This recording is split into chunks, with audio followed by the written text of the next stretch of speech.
काला पानी की सज़ा बीते ज़माने की एक ऐसी सज़ा थी जिसके नाम से कैदी कांपने लगते थे।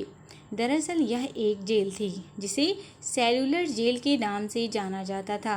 आज भी लोग इसे इसी नाम से जानते हैं। यह जेल अंडमान निकोबार द्वीप की राजधानी पोर्ट ब्लेयर में बनी हुई है। इसे अंग्रेजों द्वारा भारतीय स्वतंत्रता संग्राम के सेनानियों को कैद रखने के लिए बनाया गया था, जो कि भारत की भूमि से हजारों किलोमीटर दूर स्थित थी। काला पानी का भाव सांस्कृतिक शब्द काल से बना माना जाता है, जिसका अर्थ होता है समय या मृत्यु। यानी काला पानी शब्द का अर्थ मृत्यु के स्थान से है, जहाँ से कोई वापस नहीं आता। हालांकि अंग्रेजों ने इसे सेल्यूलर नाम दिया था, जिसके पीछे एक हैरान करने वाली वजह है।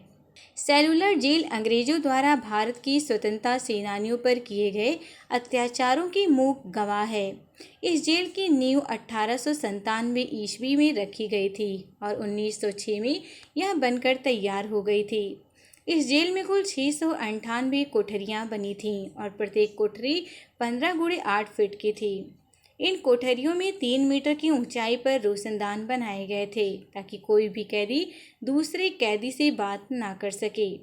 यह जेल गहरे समुद्र से घिरी हुई है, जिसके चारों ओर कई किलोमीटर तक सिर्फ और सिर्फ समुद्र का पानी ही दिखता है।